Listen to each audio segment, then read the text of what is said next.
thanks, Patrick, for joining me. Yeah. Thanks for having me. Yeah. So, I mean, let me kind of talk about what this podcast consists of. Like I was telling you earlier, I'm so intrigued by people's stories. You know, when you see a Huracan or not a Lamborghini or a Superleggera, Gallardo driving down the road, I'm always like, you know, who's this guy? What's his story? You know. Yeah. So I really do appreciate you coming out. But this is your second one, correct? Yeah. I had a first gen before this in 2008. I had it for like 9 years. Oh, yeah? Yeah. And how long have you had this one? This one I've had for like, I don't know, 4 or 5 months, something like that. Okay. So is this kind of like the car that you enjoy? Or, I mean, it's getting two of them. I mean, yeah. I mean, I've always loved the Superleggera. Like, to me, it's like the best of the best, the Gallardo, you know? Oh, yeah. And, you know, so like I said, I had the pre-LP, which is the 2008. Yeah. And then I bought that car, and I had it for like 9 years. I put like 40,000 miles on it. Oh, you drove it, yeah. Yeah, you know, and like the values on everything just like went up, you know? So I was like, I have to sell it now. You got to, yeah. You know, because I literally bought that car for like 100 and for 140, and then I put, you know, 40,000 miles on it, and then I sold it for 140. And you drove for how long did you have it? For 9 years. That's wild. So I literally drive it basically for free. Yeah. You know, which you can't beat that, like having a Lamborghini, having an F-150, like anything, you know. You got to sell it. So how long did you go without the car? Not too long. I bought some other cars in between. Like I bought a Viper. I had like a 06 Viper coupe. Did you? Yeah, and I bought a 65 Mustang Fastback.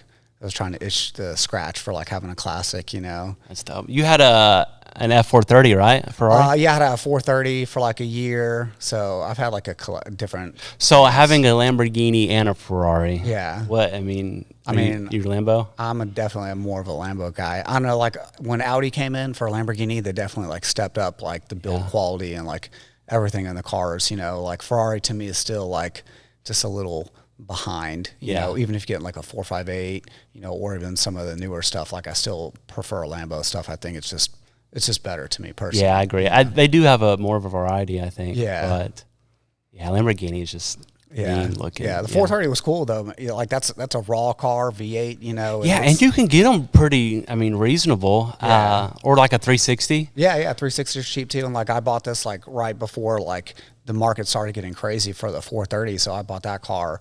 You know, it was like a 38,000 mile car, and I bought it for like it's like 78,000 or 80,000. Oh, really? Something like that. Yeah. When you sold it, did you make some money too? Or I sold it to my friend. Oh, gotcha. And I just told him, I was like, hey, just pay me what I have in it, and then it's yours. You know. Oh yeah, that's nice. That's nice. So do you still have the Mustang? I still have the Mustang. Yeah. Okay. So like right now I have like a Audi that I drive every day. That's your daily? Yeah, I got an S3. Oh, okay. So that's the nice. daily. And then I bought this little Suzuki off-roader.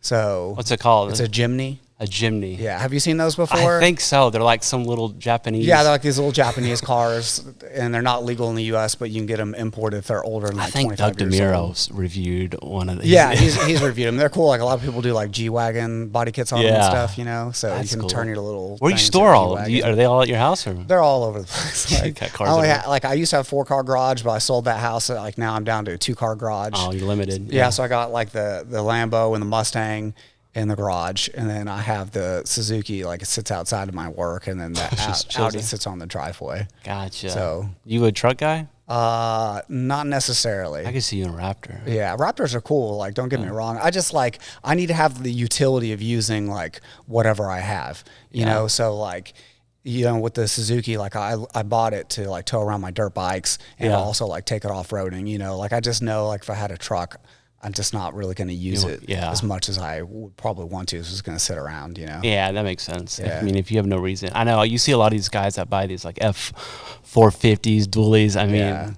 made to haul cattle and they're just driving. Yeah, I know. Like to me too, if I have something, like I want to use it and I want to enjoy it. Yeah. You know, and like I don't care what it is, whether it's clothes or shoes or a car or whatever. Yeah. Like I want to use it because you have a lot of people that you know buy stuff and they don't. You put 40,000 miles on the yeah, and I'm like, you know what? If I lose money like for depreciation, like or whatever, like that's not my necessarily concern. Yeah. And you got to have that mindset buying it in the beginning. You might lose some money. So. Yeah, for sure. You know, that's part of the thing. You know, it's like in life, you know, sometimes things are just more than just an investment, you know, yeah. like this is like having fun, like making memories, you know, and I've met so many people through the car scene, like even me and you right now doing this, like I wouldn't be here, you know, if I've been following you for a while. Yeah. I mean, it opens up a lot of opportunity for sure. Yeah. So yeah, that's one way to look at it for sure.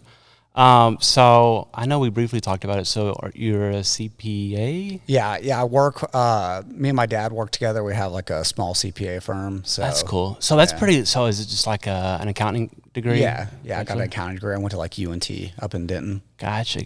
And that's it's a pretty broad term, right? Being a CPA. I mean, is there a lot of factors that are different? Yeah, like we basically specialize in, you know, like individual income tax returns, you know, small business tax returns, you know, forming, you know, corporations and LLCs for people.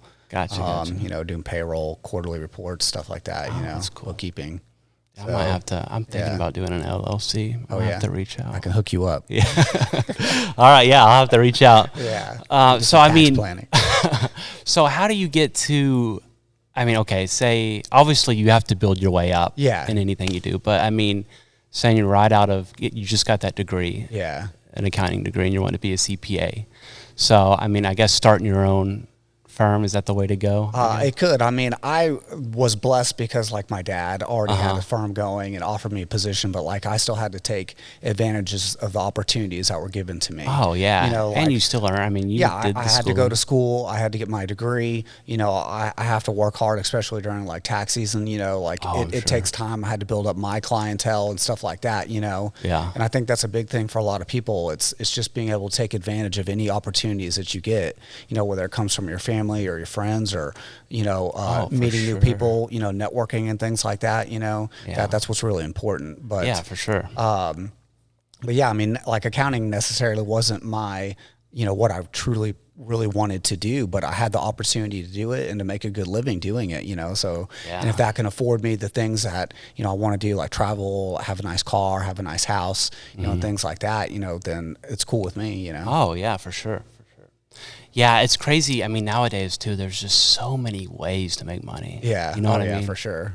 So, I mean, that's kind of what I wanted to do this too, to kind of show different, you know, the people, different aspects of making money. Yeah. It's crazy living in this world now. I know. Yeah. I mean, and too, like there's a line of like, you know, to me, like feel like the older I get, the more I realize like it's not all about like grinding and making money. Like you have to have that good work-life balance, you know. It's like I could have like maybe an SVJ sitting here if I really wanted, but then that would take so much time away from like all the other things I do and enjoy and I love in life. Yeah. And, you know, and it's like, you know, and I think too, you have to also be happy with like the things that you have, you know, like I love this car, you know, it's not a Performante, you know, I'd love a Performante, but that's another $100,000, but I'm like, how much more are you getting for that money, you know?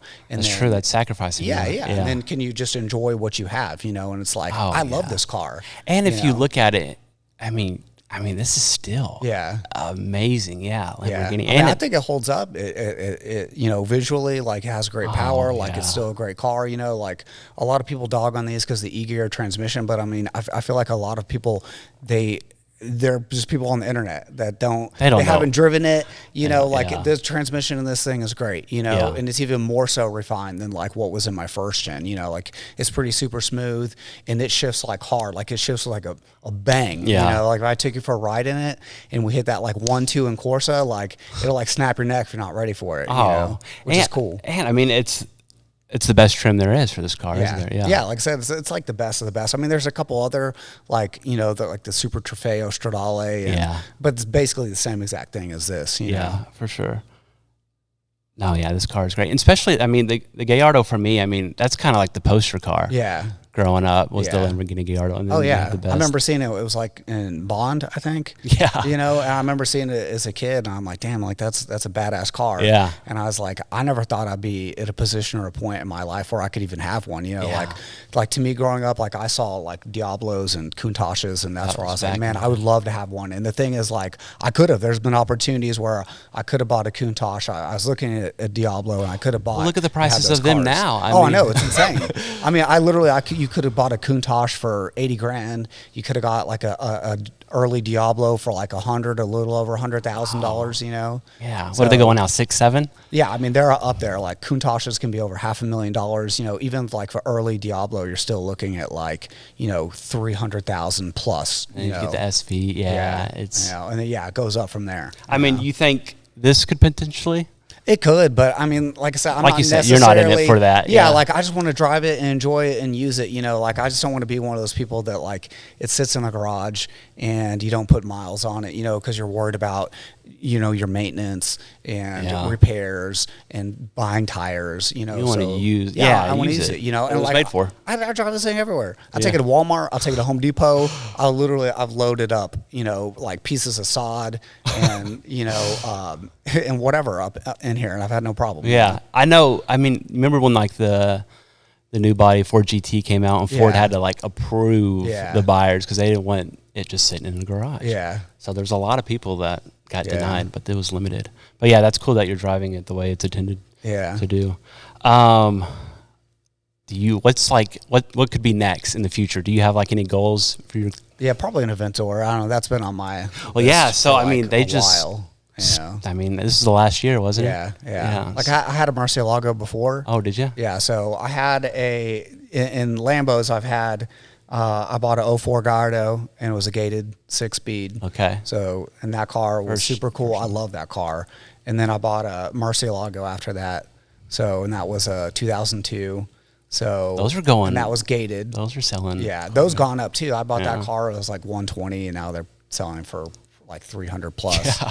You know, and that was a cool car, like, but that car, oh my God, it was like I bought that car like sight unseen, and it was like one of the worst examples probably. Like, do you watch Tavares at all? You see him? Oh, you need to check him out. So, but he redid one, like he got the car from Fast and Furious, then it was like one of the movie production ones, and man, this car had all kinds of problems, and I was like, bro, I know exactly how you feel because I went through the exact same headache thing. Man, mine, like, it was so bad. Like, it got delivered to me, and I was like in tears of like how bad of condition it was. You know, it's like I spent all this money on this car. Where was it at? I bought it from a dealership in San Diego, and I really like. I should have known because I'm like asking for high quality pictures and they're not sending it to me, but I wanted a Mercy so bad. And the thing was, it's like I was either going to get a Ford GT or I was going to get a Murcielago, you know? Oh, those Ford GTs have gone up. I know. Yeah. And I was like, I don't know, you know, because I was looking at Ford GT and it was like 140, and I think that's what they were selling for when they were new. And I was like, I don't know if I'm going to spend that much on a Ford, you know? I mean, so mistakes were made. That's crazy. So how's the process work when you buy it? So you bought it in San Diego. What did they do to ship it to you? Yeah, I traded my 04 in and sent it there, and like I love that car. That car was it was a fantastic car. Yeah. I had exhaust on it, like HRA wheels. You know, it was great. It sounded great. It was fun, and I traded in for this Mercy. It was just a piece, you know, and it got at the time that's an upgrade. I mean, but yeah, bro, it came off the carrier. And it was like one where it's like up on a lift. So it's like, you know, where there's two cars and it's like the top one, and they started up and it sounded good. And then they rolled it back. And the very first thing I noticed, I look up and I see like a crack in the taillight. I'm like, well, that sucks, you know? Yeah. I'm like, all right. And then it starts backing up, gets to the end of the trailer. And then there's a hole behind the passenger wheel in the bottom of the bumper. And like the hole's big enough where I could like put my fist like into it. You know, and I'm like, ooh, this isn't great. Because that's like that whole rear part's like carbon. So I'm like, this is not great. You know, I just got to tell you the story. And anyways, so it comes down and I hop up on there and I start walking around. Like the wheels were so curb rash, like so bad. It literally looked like they were like grinding it like into the curb, like on purpose. I was like, ooh, not great. Was that not on the? No, you know, I asked them thorough questions and they're like, oh yeah, you know, cosmetically it's great. You know, tires are good. Like the tires were bald. Like these people just suck. Like terrible dealership. You know, like honestly, if I would have flown there and looked at it, like I would have been like pass. Like even if they were like 60,000, I still would have been like, no, thank you. You know, just it was just so rough. Like I started on and like the whole instrument cluster lit up like a Christmas tree, like literally like every light, ABS, TCS, like every light on, stability control. I'm like, oh my God, but like with that car, like I ended up having to do so much work on it, and right off the bat, and like for me, like I'm a do-it-yourself type person. Like I do all my own maintenance. I change all my own oil, I do all that stuff. And on that car, like I had to pull out all the interior, everything, including the dash, because like the leather was just like ruined, and like you can't go to like, if you go to Google and like how to remove the dash on a Murcielago, like there's nothing there. Yeah. Like good luck, So I had to take it all out, and I literally, I drove it and dropped it off at a paint shop, and I had all the interior out of it, all of it except for the seat. And then I took the driver's seat with me after I dropped it off. And then I had all the interior redone, like everything. And then I had the car painted. And same. I mean, you just painted the pieces. Painted everything. Oh, yeah, because wow. it was so like, it was just so beat up. Like I said, there was a crack in the bumper. There was like rock chips all over this thing. Like whoever had it, like they definitely used it. I mean, like to me, I'm still going to use my car, but at least I'm going to like take care of it. Yeah, but whomever had this car, like they just did not care. But like it definitely left me in like way better condition than what I had, and even with that car too, how's the clutch? I go, the clutch is great. Yeah, the clutch started slipping like 2 months after I got it. So like me and my friends got together and we pulled the engine out and we put a new clutch in it, and we did it in my garage, Y'all did everything. So how long did you have it? I had that car for like a year. Okay. Dang, that's a lot of work. Yeah. Oh no, I think it was like 2 years. Okay. Yeah, but like the first 6 months I had it, I didn't even have it because it was like, I was having it painted and getting the interior done. That's wild. Yeah. So when was that? That was like 10 years ago. Oh wow. So that was like right before I bought my first Superleggera. Gotcha. Yeah. Other than after you got it all situated, how was it? I mean, it was a cool car. Another little funny side story too, like the early Mercies, the gated ones, they have a problem where the shifter can actually like break. So, and I was driving it, and this was like right after I got it back. And I was like, finally, I get to drive it and enjoy it, And I'm actually like somewhere over here, like right down the road, not far. And I'm shifting. I go from 1 to 2, and then it's not even like a hard shift. And as soon as I shift, it literally shifter breaks off. And that's common, I guess. It's common, yeah. And it breaks off in my hand, and I'm looking at my shifter, and I'm like, what do I do? Like I'm like, how do I operate this car now? And there's like an inch like this of the shifter sticking above the gate, and if you've ever seen the shifter on a Murcielago, it's like this tall. And I'm like, I always wonder, I'm like, why is it so tall? And I realized it's because you need the leverage, because it's so hard to shift that thing.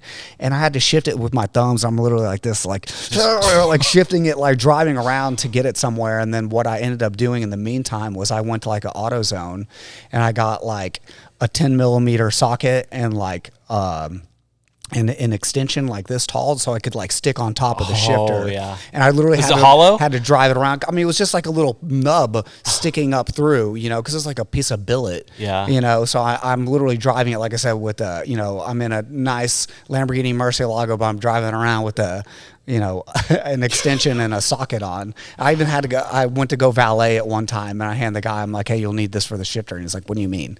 I'm like, you'll figure it out. How long did you go with stick it in there? I probably like a month or something before I had it fixed, You had to order a new... Yeah, like I had to order a new shifter for it. How much was the new shifter for? The new shifter for it was like $2,000. And that's just for like the bottom piece that broke, but luckily the top piece was good. Yeah. But I ended up converting that car to rear wheel drive too.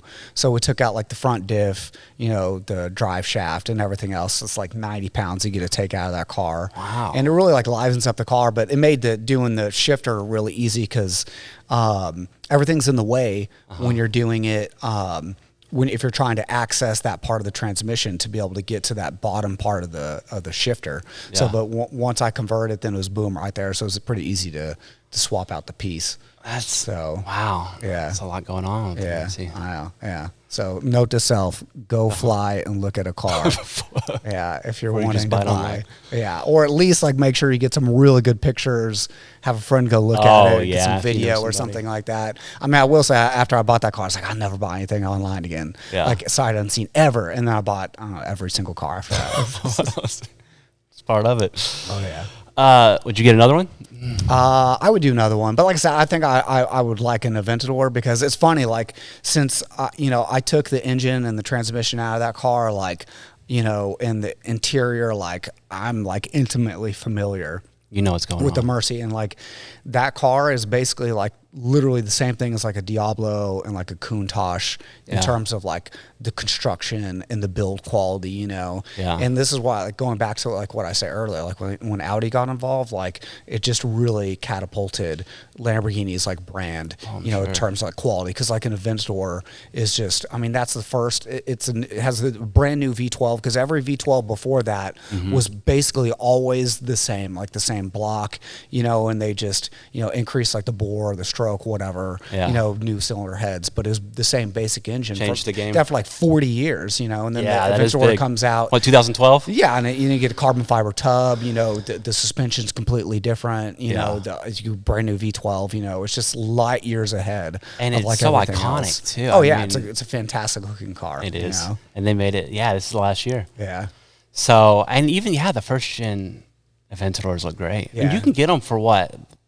Little less than 300? Yeah, around like 300, Yeah. And like I've been looking for like a long time for one to pop up, and but then we hit everything in 2021 where all the prices started going crazy because I was like, maybe I'll get one when they're like around like 200 or 225 or something like that, and then they started like trending that way, and then 2021 hit, and then everything went popped up. back up. Everything is, you think it'll kind of balance back down? Yeah, I'm sure it will, but like, I don't know, there seems to be a lot of money people are paying for exotic cars and collector cars. Yeah, there's definitely a market, and there's only so many available, Yeah, for sure.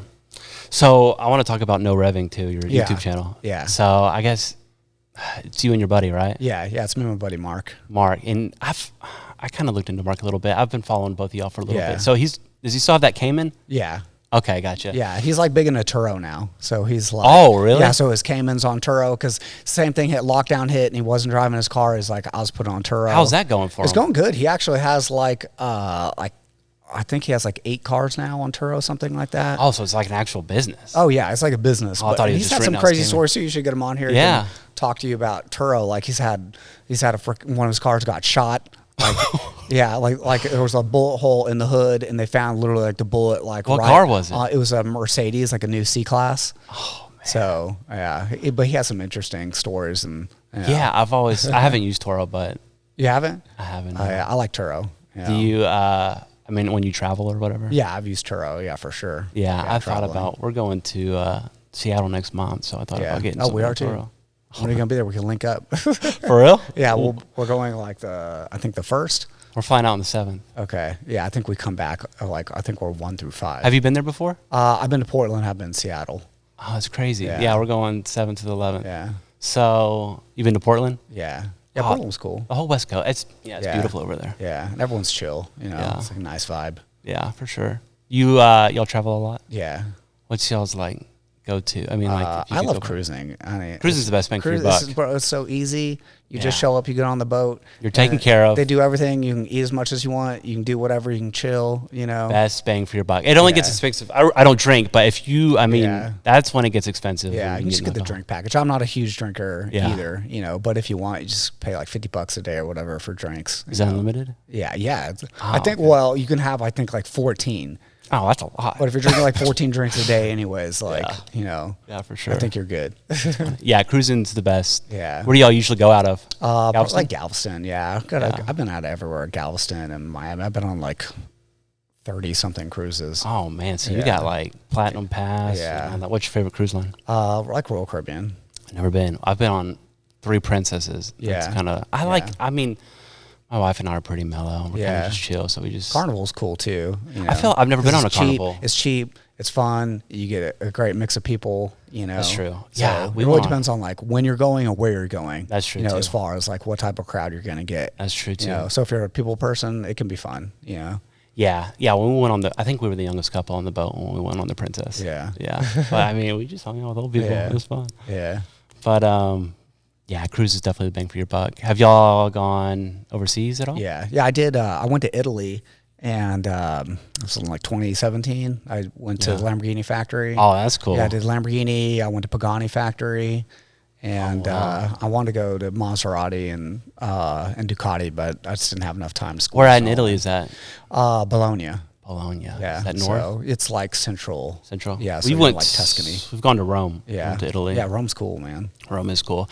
Went to the Vatican. I feel like Rome, though, I mean, it's just so, I feel like, I don't know, when we went, it was fun, but just kind of trash. Like graffiti all over. I mean, but when you get into the Vatican, it's like... Oh, yeah, the Vatican's like a completely different experience. Yeah, but it was cool seeing the Colosseum and all that. But I hear, like, Rome, Paris, I mean... Yeah. I can't speak for Paris, but I feel it's just really... I don't know, to me, that, like, graffiti, whatever, like, that's just part of being part like of a big city. Big city. You go to New York City, people... Yeah, that's true. Yeah, you know, I don't know, that's what makes it unique and gives some character, you know. I think it's cool. It doesn't bother me. Yeah, But yeah, I went to like Ferrari too, so I went to Furano, and but the Ferrari one sucks because like you can't even do like a real like tour. Like if you book a tour there, they literally like take you in a bus and then like they just drive you around like the buildings. Oh, that's it. You don't even like get to go inside and like see the factory. Is there like a package you could? I mean, like no, like as far as I know, there's no. You know, unless you're like some type of VIP or something. You're not getting in. And like I don't know. I don't like the way Ferrari does their business, anyways. And they're really like legalistic. Yeah, it's so weird. Like you can't just show up if you have the money. They're like, oh, you got to buy 10 Ferraris before you can. Or if you do anything to your car. Yeah, I know they're gonna like threaten to sue you. I'm like, nah,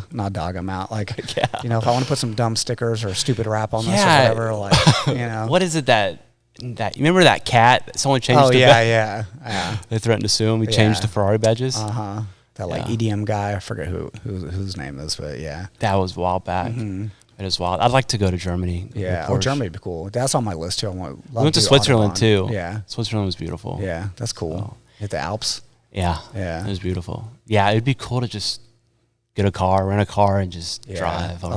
Yeah. When I was in Italy, we had a car for like a week, so we drove all What'd y'all have? Italy. I don't know. It was like some van because we had like 4 people and a bunch of luggage. But honestly, like to me, when you're like in a beautiful country with like great roads, like it doesn't even matter what car you're in because it's just so enjoyable. Even if you're a car person, you know, because we were in this van and we still had a great time. And we were just like, you know, going through these mountain roads and, you know, all these twisting and turning stuff. And we had a great time. You know? Yeah, that's how, I mean, we rented there's a lot of wagons over there. Everything's wagon. So it was a Ford Fusion. Yeah. There was a wagon. It took into a wagon. I liked it. Yeah. And just driving and just new scenery. I mean, it's beautiful. That's the way to do it if you ever go. We did want to do a train ride too, but we never got to. We just flew. So maybe next time we'll get on a train. Have you been on a train over there? No, but that's probably we're going again in like October, so I'm sure we're going to be doing some trains. We're flying into Rome, and then we're going to go on a cruise that goes to like Greece, and then we're going to be that'll be cool. Then we're going to be there for another week, so we're just going to plan out whatever we want to do. So maybe go to Switzerland and stuff, you know. Yeah, it's worth it. Rent a car, get on a train or something like that, you know. That's the way to do it. Yeah. So, okay, I kind of got off topic. No revving. So what's the, that's where we were. So what's y'all just kind of. Yeah, so like we were like in a car group on Facebook, and they were kind of very exclusive, and you know, we decided we're like, it's not for us, you know, like me and Mark, and we left the group and we're like, let's just start our own group, you know. So we started like a Facebook group, also no revving. We have over 1,000 members. That's cool. In that group, and that's a lot of local people and stuff like that. And it's basically just all, you know, talking about cars or car events or, you know, new stuff coming out, whatnot. And we just decided we'd do a YouTube channel. Because I mean, we were already doing everything. And my buddy Mark, he's a photographer, so it already has like a nice DSLR camera and everything. So we're like, hey, we may as well just record and put out there what, you know, things we do. And like our channel is just kind of, it's all just various stuff, you know. So like some of it's kind of vlog, some of it's like how to put the Lamborghini steering wheel. Yeah, I saw that. Yeah. Like even on this car, you know, because like on here I put Aventador paddles, you know. Because like the Gallardo ones are like this Itty big. bitty. Yeah, you know, like the Aventador one's like way bigger, so it's actually like way more functional to have on here. But it's cool because like there's only like one other video on YouTube on like how to do it, you know. So if you have one of these cars, you know, and his isn't like very detailed. So when we put out our video, we're like giving one of a kind. Yeah, way more detail on how to do it because we want to like share this knowledge with other people. Because like I said, like I'm a do-it-yourself person, you know. So it's nice when you can go onto like YouTube and you can figure out like, you know, how to do things. Like some of our biggest videos are like, you know, our how-to videos of where we're showing you like, hey, this is how to fix something or work on whatever, you know. Yeah, and there's, I mean, and you can get a lot of traction with that too. There's a guy that's all he does. Yeah, is on like Chris Fix. Chris Fix, yeah. I think he's out of Galveston. Yeah, I mean, you know, because I mean, people want to work on their stuff, you know. So if you have those videos to do it, that's the first thing. And nowadays, that's the first thing you do is just get on YouTube. Yeah, I know. Yeah, we have it's around like 10,000 subscribers. That's cool. Our biggest video, I think, is like 3.2 million views, something like that. Wow. You know. So how's like monetization? It's not. It's crap. Is it? Like, bro, like it takes a lot of work and a lot of effort to actually like make money on YouTube, and you have to like be constantly pumping out content like nonstop. Like our revenue, like if I pull up our YouTube, we're probably at like $25 or something. Really? Like that. With that many views? Yeah. So is there like do you have to have this many subscribers or this many views before you even get? Yeah. So you have to hit like, I think it's either 3,000 or 4,000 watch hours before you get monetized.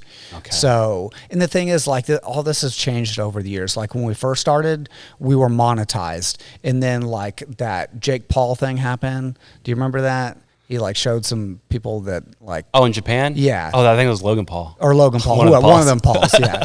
and they literally like changed all the rules because of that. Yeah, for YouTube after that, and it made it really hard for like small content creators to like make money on YouTube, because at that point we were monetized, and under the new rules we weren't. So we literally finally just hit like the 3,000 or 4,000 hours that you have to have, you know. Really? Yeah. And then you're not even getting paid for your old content. So then you're only going to get paid from like your new content. Oh, so anything that took off before you were monetized doesn't count? Yeah. So like we have that one video, 3.2 million views. We get like $0 for that, you know. I wonder what that would be. I don't know. You know, from what I've read, I think like for every million views, it could be anywhere from around like 10,000 to like 20 to 30,000, just depending on like who is watching your videos, like the demographics of the people.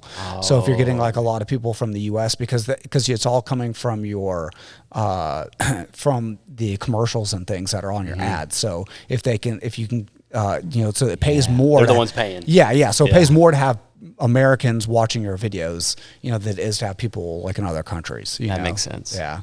There's just so much that goes into it. It's a lot. Yeah, and I'm sure it is a grind. Oh, it's a grind. Like between doing like your editing and coming up with content, trying to be original, or, you know, just trying to put out stuff that's interesting that people want to watch. Yeah. You know, especially when you do that over and over and over and pump out like multiple videos a week. You know, plus like your time of like editing and doing everything else, you know. Like, and this is new, man. This is the learning curve. But I'm intrigued to do it. Like, I don't think it'd be a hassle. I'm looking forward to doing it. I think if it's something you enjoy doing anyways, exactly. like we like doing it. Like if you go back and like watch some of our videos, like we're having fun. We're having a great time. Yeah, you don't have money in mind. You know, you're just enjoying yourself. And we're not putting a lot of money into it either, you know, because we already have the stuff. And the purpose of it wasn't necessarily to like to become famous or to make money from it. Like if we're like, oh, people like what we put out there, that's cool. You know, but we like it, and then we can go back and we have these memories of like all the things that we've done. You know, and it's cool. That's the mindset to have. Yeah. And if you make money, you make money. Yeah. It's just a bonus. You know. And I mean, and two, a lot of people are doing is like taking snippets, because like now you got reels, you got TikToks, you got shorts. People's attention span is like, it shrank. You just flick, you get a little 6-second video. But there is a lot of different aspects that go into it. I know you mentioned Viper. I've been following what's ACR Revenge. What's his Skip? Skip. I talked to him too. I think he might be coming up here. He was telling me I think he just got a Z06, and I think a new one, and a 720, right? Yeah, man, he's a cool dude. He's a character. Shout out to Skip. Yeah, he seems cool. And he was on Netflix. I'd like to talk to him. Oh, I was on that too, by the way. Were you? If you pause it, you can see a very blurry picture of my face if you zoom in a lot. You got you back there? I'm like 4 cars or 5 cars behind him. Oh, you're actually like racing? Yeah, so you can see me of like 6 pixels of my face. Is on Netflix. All right, I'll have to watch it. Yeah. So I've been following him for a while, so I'll have to get him out here too. Yeah, he's definitely a cool dude. Yeah, he said he was an interesting guy. Yeah, tell him to wear his Skip shirt from No Revving. He'll know what I'm talking about. Oh, he's got his own shirt. Yeah, I made him this face. He did one of those things where like at a car meet, and I was like taking a pano, and he was walking while I was doing it, and it messed up his face. So when I slapped it on a shirt. So I printed it out for him. I gave it to him with his face looking all stupid, and it's hilarious. So. Yeah, I'll have to have him on here. Yeah. That's cool. Man, I think we're running out. How are we doing, DJ? 5 minutes? We can wrap it up, but I really appreciate you coming out. Yeah. Yeah, so this is the pilot. This is episode 1 and having a Superleggera in the back. Yeah, and I circle back to like what we were talking about earlier. Like I've worked my way up on like everything. Like I started, like my first car had a '94 Camaro Z28, and I had an '89 Mustang. And I decided, in high school, I was like, cars are cool, and I wanted something that's fast, it sounded good, and I put my money and my time into, modding them and doing stuff like that, and I just worked my way up, and I went from that, I bought a Corvette, supercharged that, I bought a Viper, and I bought another Viper, and another Viper. I worked my way up on Vipers. I had a 1st gen, a 2nd gen, a 3rd gen, so I always just kept working my way up and up. And then just driving and trying to enjoy like everything I had. Oh, for sure. While I've had it, I've had a McLaren. I had a 12C for a while. Oh wow, so, you've had. Yeah, I've had like. Was it orange? It was orange. Oh yeah, that's the way to do it. Yeah, it was cool. Dang. Okay, so is this out of all the cars because you've had a lot? Yeah. Is this your go-to or? Yeah, I love this thing. Like it's super fun to drive. And it's it's unique. Oh, for sure. Like I feel like you don't see a lot of Superleggeras. Yeah, not at all. Yeah, and so Superleggera, because the Gallardo came out in 04, right? Yeah. And I mean they made that car for a while. Yeah. And they stopped in 2014? Yeah, I think it's somewhere 13, 14. 13, 14. Like that. And now what was the Superleggera? Wasn't that 10? This one's an 11. I think they made them up until the end. When did it start? 11? The first one was the 08 that I had. Oh, really? So you had 08, and then they had like a 9, 10, 11, 12, I think. So maybe they stopped the Gallardo on 12, something like that. Yeah, and I think they fit in 10. I mean, the car being, what is that? How old Superleggera? What is it, 2011? 2011, yeah. Oh, what, 12? I mean, yeah, it's over a decade old. Yeah, and it still looks just as good. Yeah, I mean, I roll up people, and they're like, oh, is that brand new? I'm like, no. I'm like, it's a 2011. Like, oh, what? Yeah. So, that's wild. Yeah. But, all right, man. Well, I appreciate you coming out here. Yeah, cool. Yeah, this has been fun. Yeah, I wish you luck with the YouTube. Dude, I know. Wish me luck because I don't know what I'm doing. Shout out to DJ. Yeah. He's the man. And shout out to Inspire Studios in Dallas. Well, if you ever get big, you have to have me come back on and we can do this again. Oh. Yeah. Yeah, shout out me. No Revving. No Revving. Yeah, you can check us out. YouTube, Instagram, TikTok. Yeah, go follow. Once this video comes out, follow, subscribe. I will tag your channel in the video. Yeah, right. and my personal Instagram is PattyMelt2008. I like that. Yeah. So if you want to follow me and just see some car stuff. I'll tag all that. Yeah, I've been following you for a while, man. Yeah. So, all right, this has been fun. I appreciate it. Thanks for coming out. All right.